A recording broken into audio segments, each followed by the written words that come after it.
Chapter 18.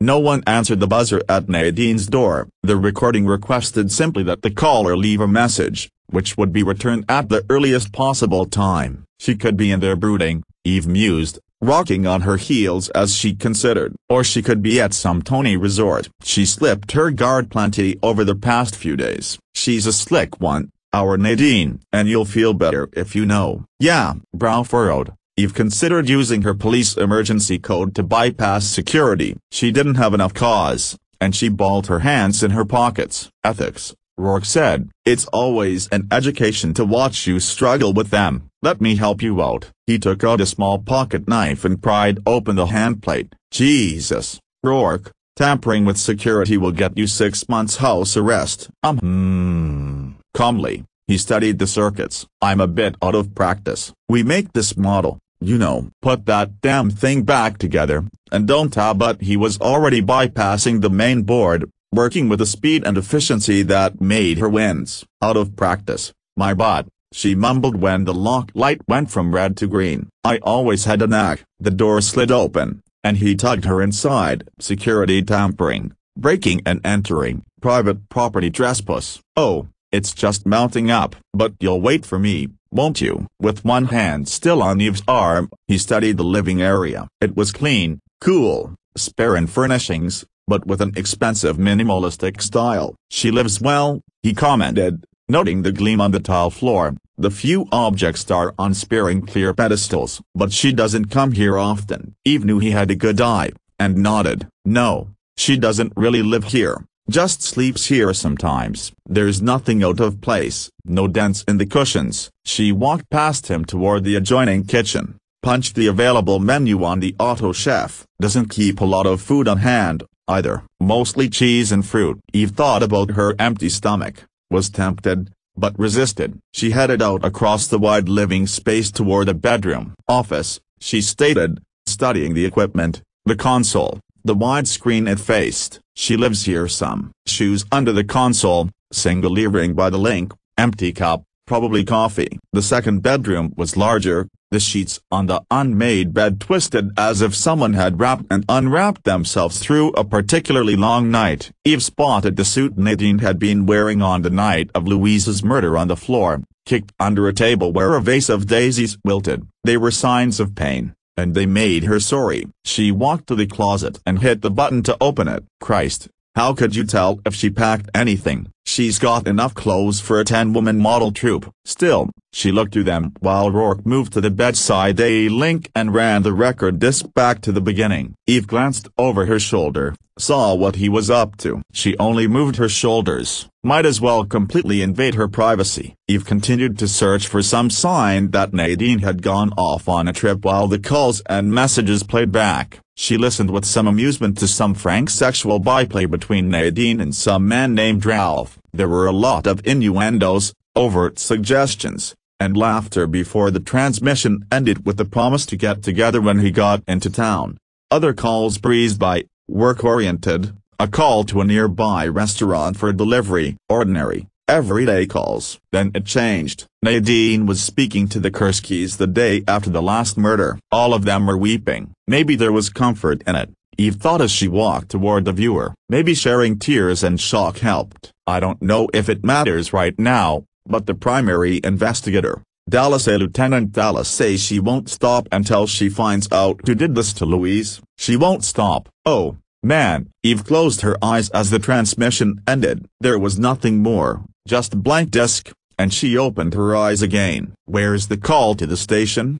She demanded. Where's the call? Morse said she called in and requested time off. Could he have done it from her car, from a portable, in person? Let's find out. She whipped out her communicator. Feeney, ID'd make, model, and ID number on Nadine First's vehicle. It didn't take long to access the data or to read the garage inventory and discover her car had been logged out the day before and hadn't been returned. I don't like it, Eve fretted as she sat back in Rourke's car. She'd have left me a message. She'd have left word. I need to talk to some brass at the station, find out who took her call. She started to key it into Rourke's car A-link, then stopped. One other thing. Taking out her log, she requested a different number. Kursky, Deborah and James, Portland, Maine. The number beeped on, and she transferred it to the A-Link. It was answered quickly by a pale-haired woman with exhausted eyes. "Mrs. Kursky, this is Lieutenant Dallas Snipes."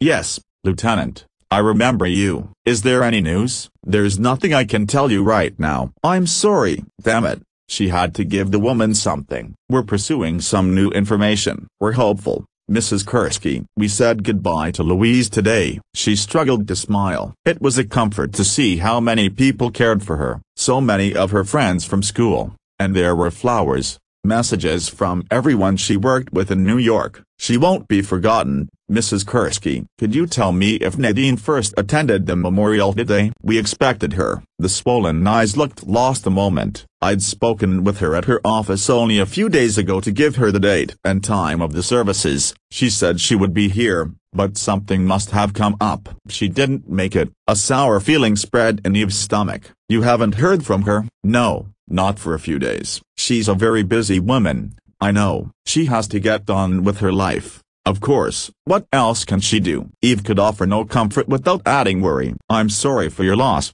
Mrs. Kursky. If you have any questions or need to speak with me, please call anytime." "You're very kind." "Nadine said you wouldn't stop until you'd found the man who did this to my girl." "You won't stop, will you, Lieutenant Dallas?" "No, ma'am, I won't." She broke transmission, let her head fall back, closed her eyes. "I'm not kind. I didn't call her to say I was sorry, but because she might have given me an answer." "But you were sorry." Rourke closed his hand gently over hers. "And you were kind. I can count the people who mean something to me without coming close to double digits. The same with the people I mean something to. If he'd have come after me, like the bastard was supposed to, I would have dealt with him. And if I hadn't shut up." His hand vised over hers with a force that had her muffling a yelp, and his eyes were fierce and angry. "Just shut up." Absently, she nursed her hand as he raced along the street. "You're right, I'm doing it wrong. I'm taking it in, and that doesn't help anything." "Too much emotion on the case," she murmured,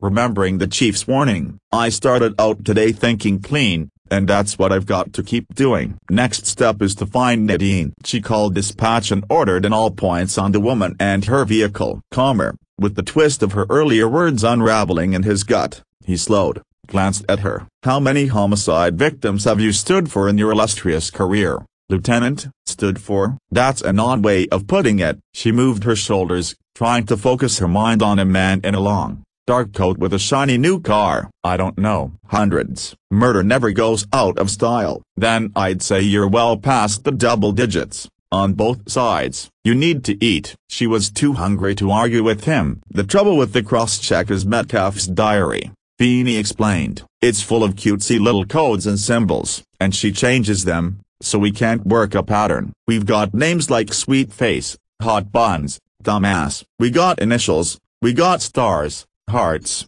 little smiley faces or scowly faces. It'll take time, and lots of it, to cross it with the copy of Nadine's or the prosecutor's." "So what you're telling me is you can't do it?" "I didn't say can't." He looked insulted. "Okay, sorry, I know you're busting your computer chips on this, but I don't know how much time we've got. He's got to go for somebody else, until we find Nadine." "A broken bar. You think he snatched her?" Feeney scratched his nose, his chin, reached for his bag of little candied nuts. "That breaks pattern, Dallas." "And all three bodies he hit he left where someone was going to stumble over them pretty quick. So he's got a new pattern." She sat on the edge of the desk and immediately shifted off, too edgy for stillness. "Listen, he's pissed. He missed his target. It was all going his way. Then he fucks up, downloads the wrong woman. If we go with Myra, he got plenty of attention, hours of airtime, but he failed. It's a power thing." She wandered to her stingy window, stared out, watched as an Airbus rumbled past at eye level like an awkward, overweight bird. Below, people were scattered like ants, rushing on the sidewalks, the ramps, the handy glides to wherever their pressing business took them. There were so many of them, Eve thought, so many targets. "It's a power thing," Eve repeated, frowning down at the pedestrian traffic. "This woman's been getting all the attention, all the glory." "His attention, his glory. When he takes them out, he gets the kick of the kill." All the publicity, the woman's gone, and that's good. She was trying to run everything her way. Now the public is focused on him. Who is he? What is he? Where is he? You're sounding like Myra, Feeney commented, without the 1,000 credit words. Maybe she's nailed him. The what is he, anyway? She thinks male. She thinks unattached. Because women are a problem for him. Can't let them get the upper hand, like his mother did, or the prominent female figure in his life. He's had some success, but not enough. He can't quite get to the top. Maybe because a woman's in the way. Or women. She narrowed her eyes. Closed them. Women who speak, she murmured. Women who use words to wield power. That's a new one. That's mine. She said, turning back. He cuts their throats. He doesn't rough them up.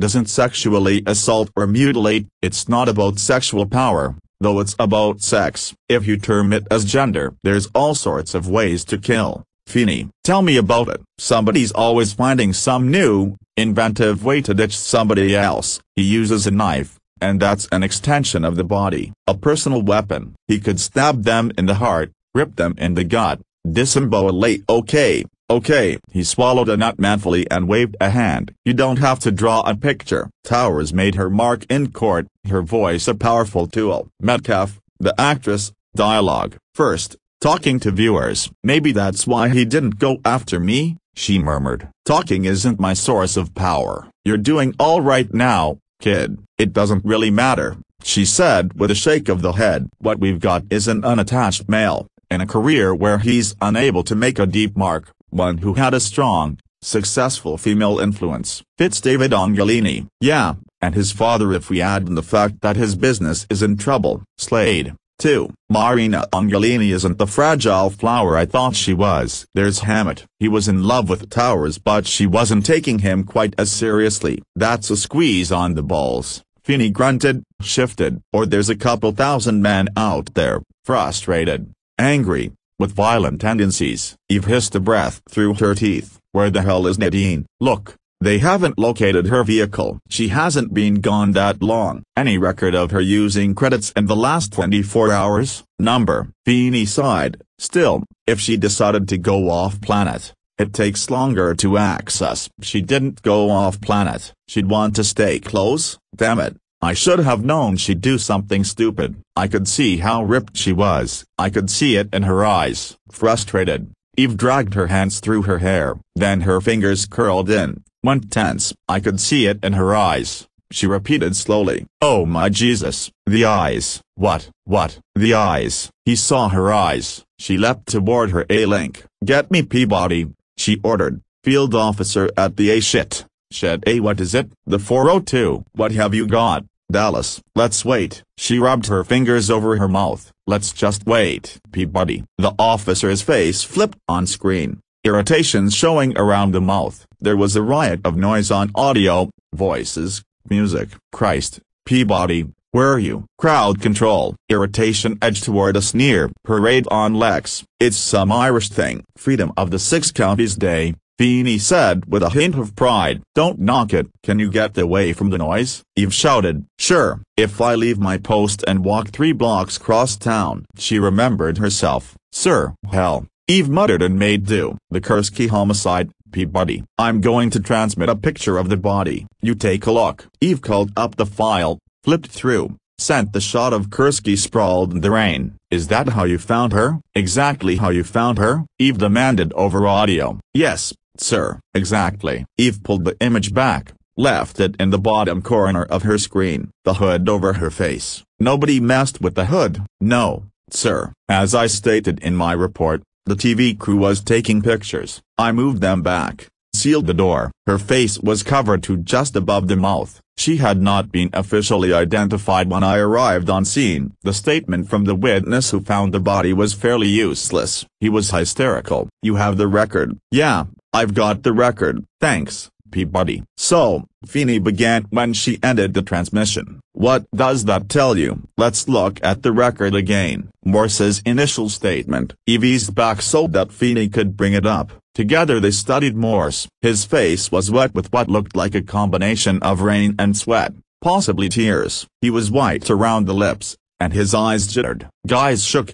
Feeney commented. Dead bodies do that to some people. Peabody's good, he added, listening. Slow, thorough. Yeah, she'll move up, Eve said absently. Then I saw it was a person, a body. God, all the blood. There was so much blood, everywhere, and her throat a broken bar. I got sick. You could smell it. I got sick. Couldn't help it. Then I ran inside for help. That's the gist of it. Eve steepled her hands, tapped them against her jaw. Okay, run through to where I talked to him. After we shut down the broadcast that night, he still looked pale, she noted, but he had that little superior smirk around his mouth. She'd run him through the details much the same as Peabody had and received basically the same responses. Calmer now. That was expected. That was usual. Did you touch the body? No, I don't think a number. She was just lying there, and her throat was wide open. Her eyes. No, I didn't touch her. I got sick. You probably don't understand that,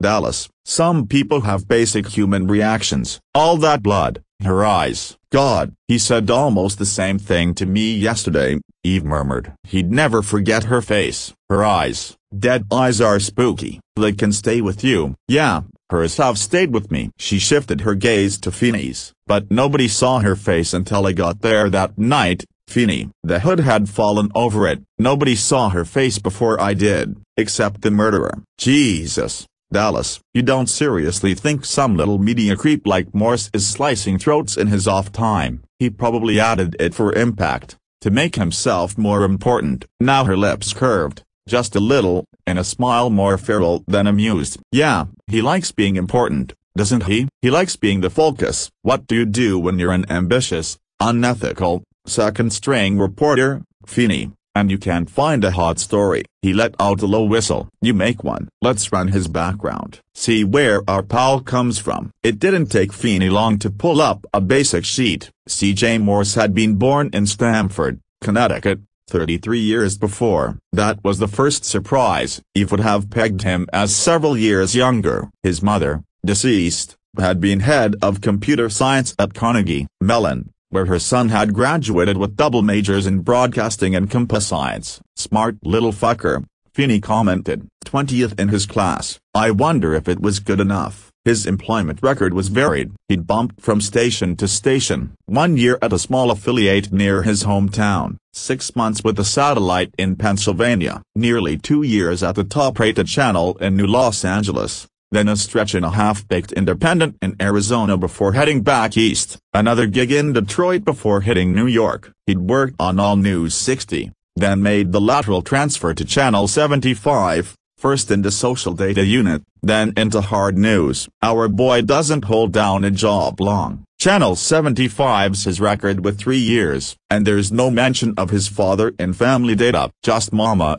Feeney agreed. A successful, highly positioned mama. A dead mama, she thought. They'd have to take time to check on how she died. Let's check criminal. No record, Feeney said, frowning at the screen. A clean living boy. Go into juvie. Well, she said, reading the data. We've got ourselves a sealed record here, Feeney. What do you suppose our clean living boy did in his misspent youth bad enough that somebody used an arm to have it sealed up? Won't take me long to find out. He was cheering up, fingers ready to dance. I'll want my own equipment, and a green light from the commander. Do it, and dig into each of those job positions. Let's see if there was any trouble. I think I'll take a swing by Channel 75, have a nice, fresh chat with our boy. We're going to need more to take him down than a possible match with the psych profile. Then we'll get it. She shrugged into her shoulder harness. You know, if I hadn't had such a personal beef with him, I might have seen it before. Who benefited from the murders? The media. She locked in her weapon, and the first murder took place when Nadine was conveniently off-planet on assignment. Morse could step right in. And Metcalf, the fucker, was on scene almost before I was. It pissed me off,